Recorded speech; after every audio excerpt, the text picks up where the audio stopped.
فَلَنَسْأَلَنَّ الَّذِينَ أُرْسِلَ إِلَيْهِمْ وَلَنَسْأَلَنَّ الْمُرْسَلِينَ.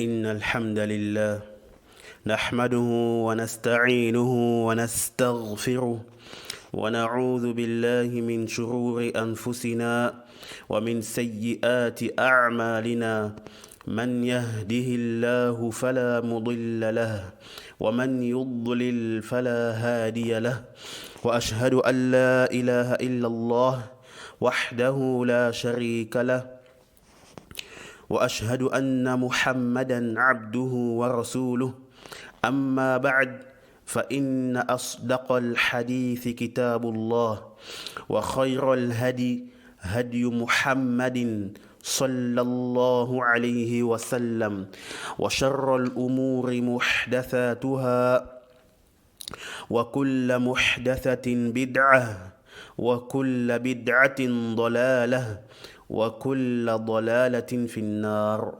نعم. Nous poursuivons l'explication de nos vers sur le ilm al-hadith. Nous avons terminé l'explication du hadith authentique. Walhamdulillah.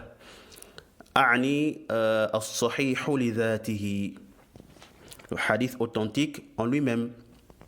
Naam. Alors, dans ce cours, nous allons commencer bi'idhnillahi ta'ala l'explication du hadith Hassan que l'auteur a mentionné dans le vers numéro 5 en disant wal hasanul ma'rufu turqan wa ghadat rijaluhu la kas-sahih ishtaharat. Naam. Alors, comme d'habitude, premièrement, la traduction ou le sens général du vers.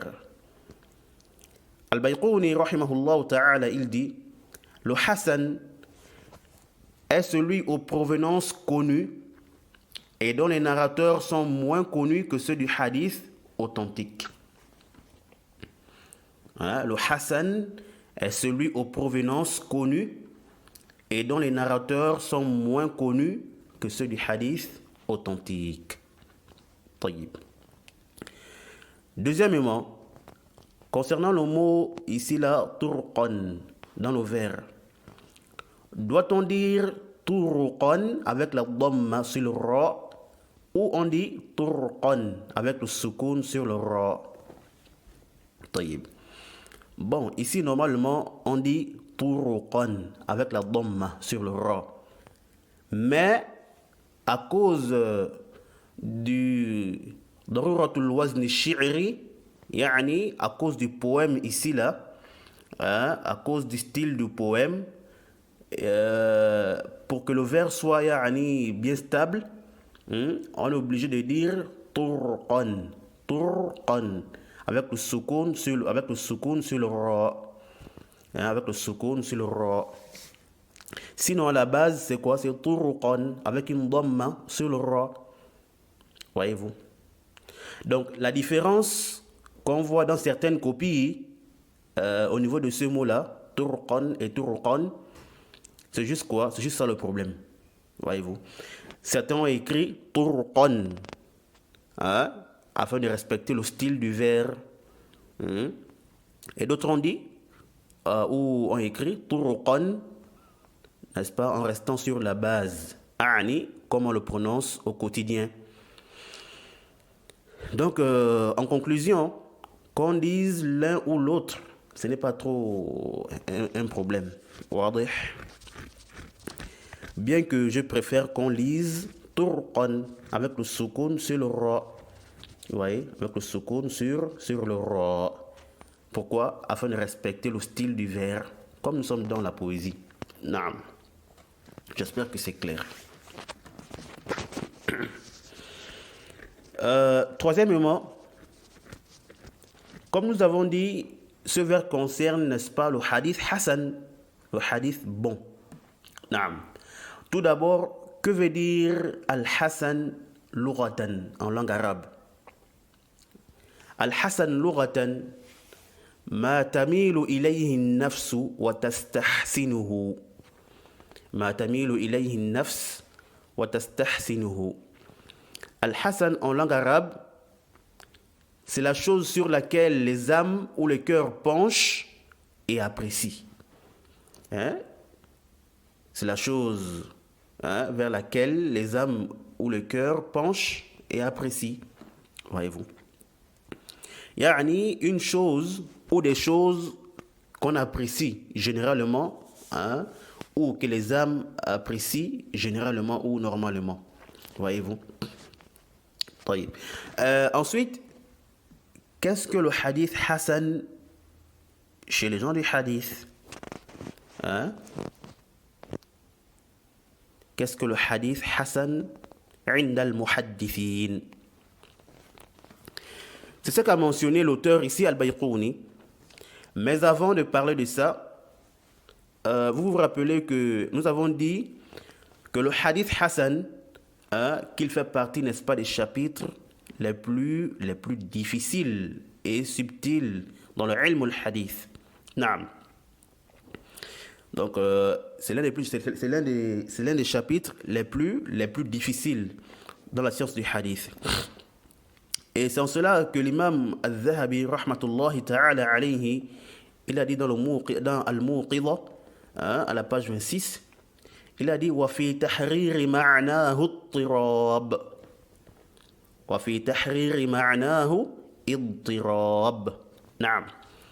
Al-Hafidh al-Zahabi, rahmatullahi ta'ala alayhi, il dit il y a une confusion dans l'établissement de son sens.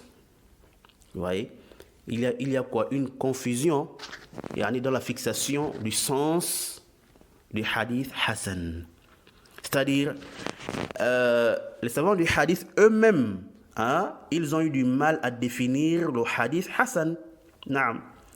Ils ont eu du mal à donner quoi? Les caractéristiques du hadith Hassan. Il y a une grande divergence sur la définition du hadith Hassan. Voyez-vous. Et certains ulama, ils ont dit qu'il y a à peu près 16 différentes définitions du hadith Hassan. Vous voyez qu'il y a à peu près 16 définitions du hadith Hassan. Celui-là définit le hadith Hassan d'une manière et l'autre vient contester et ainsi de suite. Voyez-vous. Donc, un tel dit que le hadith Hassan, c'est ça. L'autre vient, il conteste. Non, c'est pas ça. Voyez, ou il reprend l'autre sur sa définition. Voyez-vous. Il y a beaucoup de khilaf sur ça. Mais pourquoi ce trouble? Pourquoi tout ce trouble-là? Quelle est la cause de cette divergence-là? Ou encore toute cette confusion dans l'établissement et la fixation du hadith Hassan. Alors l'imam Al-Hafidh Ibn Kathir rahimahullah ta'ala, il nous dit dans Ikhtisar Ulum al-Hadith, Ikhtisar Ulum al-Hadith, à la page 107, je cite, pardon,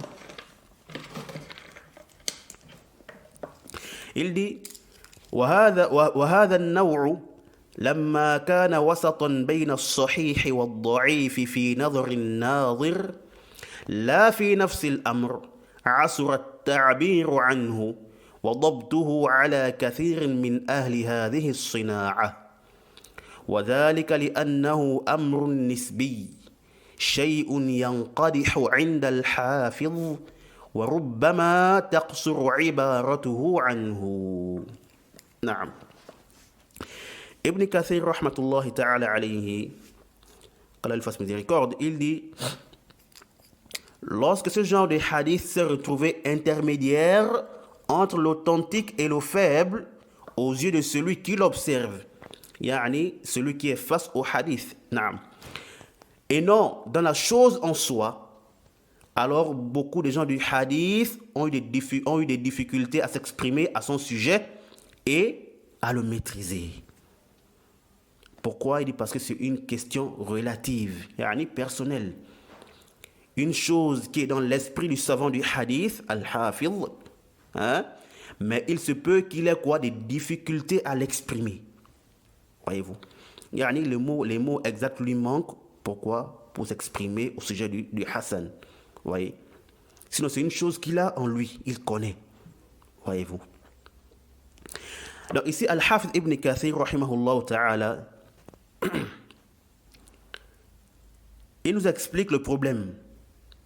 Donc celui qui est face à ce genre de hadith, il a du mal à le situer. Vous voyez? Vu la divergence de certains imams, de la critique et l'éloge sur certains rapporteurs. Vous voyez? Certains vont te dire que tel rapporteur, il est thiqa, crédible. Hein? D'autres vont te dire qu'il est quoi? Sadouq, digne de confiance. Ou même faible, hein? D'une légère faiblesse. Donc, celui qui est face à un hadith comme ça, où il y a un rapporteur de ce genre, il a du mal à situer le hadith. Est-il authentique? Est-il authentique ou faible? Vous voyez? Celui-là, il peut dire le hadith, il est Hassan. Et l'autre va dire non. Il est quoi? Il est plutôt faible. Ou la personne même aussi peut être confuse. Vous voyez? Dans quel degré placer le narrateur en question. Donc c'est une chose qui est quoi? Relative. Ça dépend de celui qui observe et étudie le hadith. Vous voyez? Et une personne peut même changer d'avis sur un même hadith. Vous voyez? Il peut dire aujourd'hui c'est Hassan, c'est Da'if, c'est Sahih. Voyez-vous? Écoutez ce qu'a dit Al-Hafiz Al-Zahabi dans Al-Muqidha à la page 28. Il dit ثم لا تطمع بأن للحسن قاعدة تندرج كل الأحاديث الحسان فيها فأنا على إياس من ذلك فكم من حديث تردد فيه الحفاظ هل هو حسن أو ضعيف أو صحيح بل الحافظ الواحد يتغير اجتهاده في الحديث الواحد فيوما يصفه بالصحة ويوما يصفه بالحسن ولربما استضعفه وهذا حق فإن الحديث الحسن يستضعفه الحافظ عن أن يرقيه إلى رتبة الصحيح فبهذا الاعتبار فيه ضعف ما إذ الحسن لا ينفك عن ضعف ما ولو انفك عن ذلك لصح باتفاق.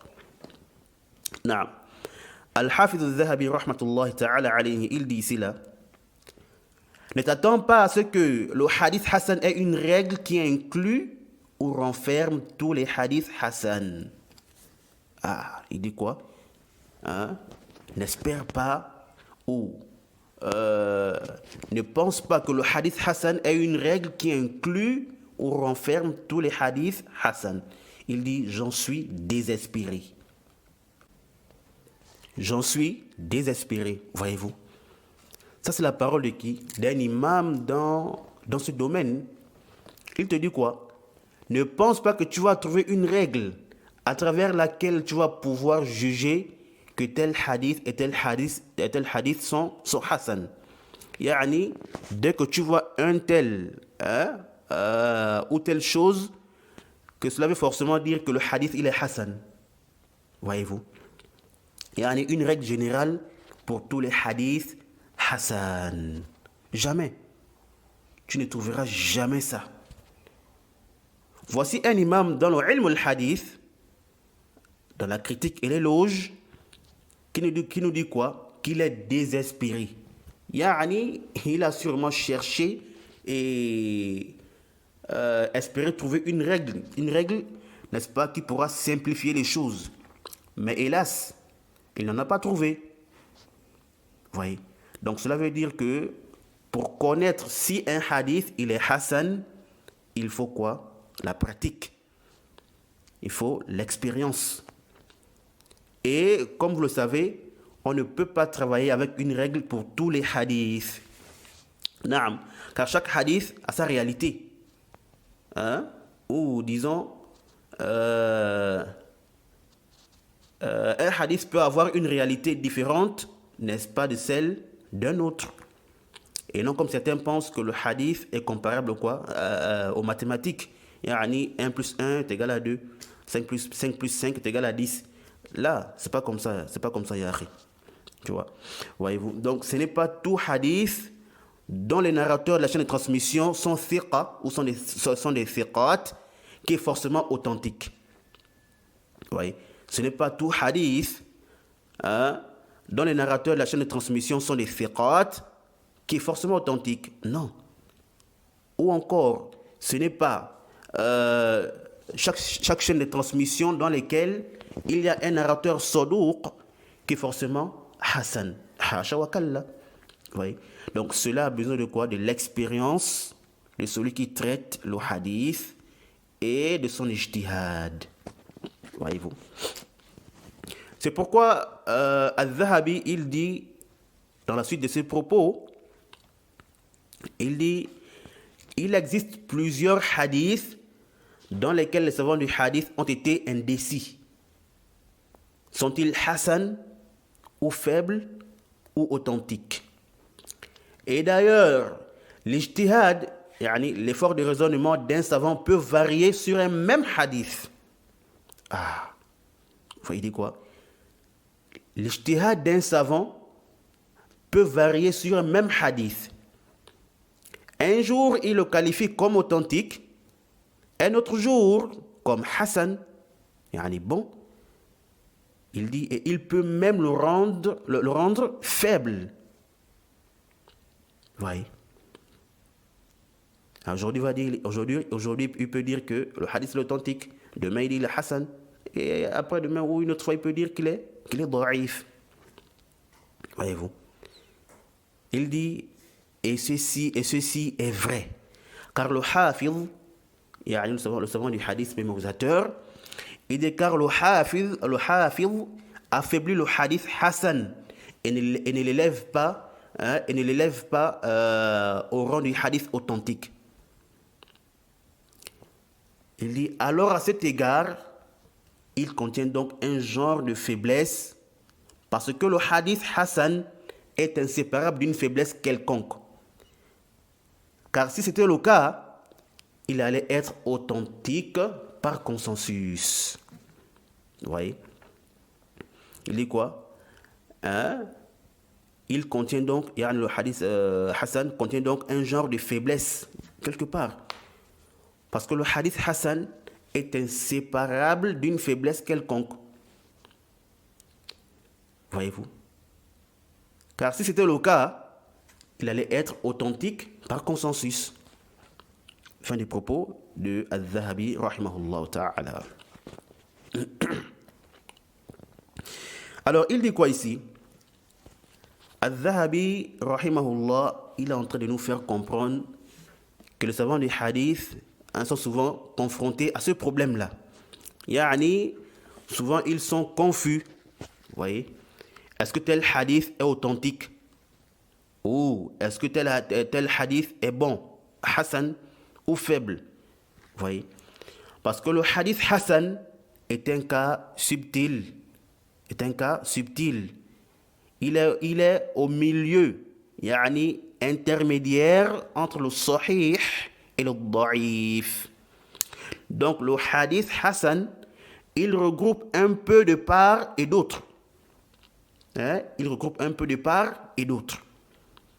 C'est pourquoi tantôt il peut dire que ce hadith-là, il est Hassan aujourd'hui. Et demain, il change de position, il te dit le contraire.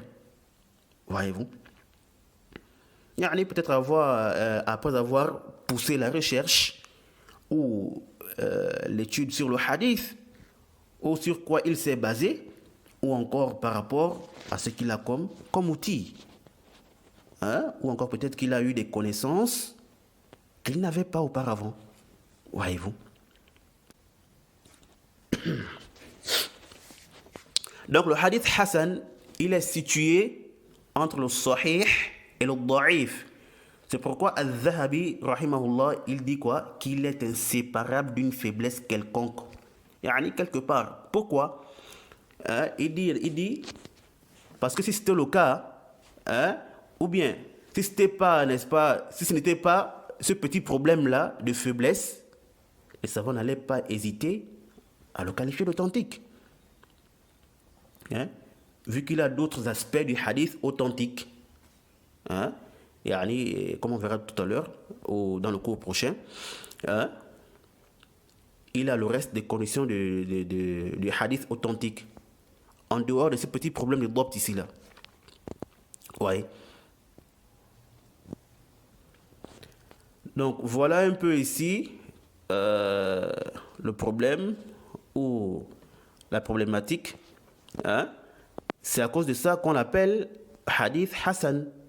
Oui. À cause du fait qu'il soit, n'est-ce pas, intermédiaire entre le hadith authentique et le hadith faible. C'est clair? Maintenant, quand doit-on dire que tel hadith il est Hassan? C'est là le problème. Oui. On n'a pas de règles. On n'a pas de règles spéciales pour tous les hadiths qu'on doit qualifier de Hassan. Voyez-vous? Et même au niveau aussi de la définition, on a dit il y a plusieurs définitions. Voyez-vous? Comme on a dit, certains ulama ont dit quoi? Qu'il y a pratiquement ou à peu près 16 définitions du hadith Hassan. Mais toutes ces définitions-là ont été critiquées. Voyez-vous? Même celle d'Ibn Hajar, rahimahullah ta'ala, qui est considérée comme la véritable définition du hadith Hassan aujourd'hui, elle a été critiquée par Muhammad ibn Ismail al-Amir al-Son'ani. Voyez-vous? Donc tout ça pourquoi? C'est pour vous dire, ou vous montrer que le hadith Hassan est un chapitre compliqué. Voyez-vous? Surtout au niveau de la pratique. Voyez-vous? Donc à cause de sa position, il est situé entre le da'if et le sahih. Donc il a des aspects du sahih et aussi ceux du da'if. Alors celui qui est face à un hadith comme ça, il est un peu confus. Où est-ce que je vais situer ce hadith là? Où est-ce que je vais le classer? Voyez-vous? Donc c'est ça le problème. Donc c'est un peu ça le problème, qu'Allah nous facilite la compréhension. Non. Alors je pense qu'on va s'arrêter ici pour ce cours. Et le cours prochain, on va directement commencer bi'idhnillahi ta'ala avec la définition du hadith Hassan chez les gens du hadith. Naam. هذا والله تعالى أعلم وسبحانك اللهم وبحمدك أشهد أن لا إله إلا أنت أستغفرك وأتوب إليك.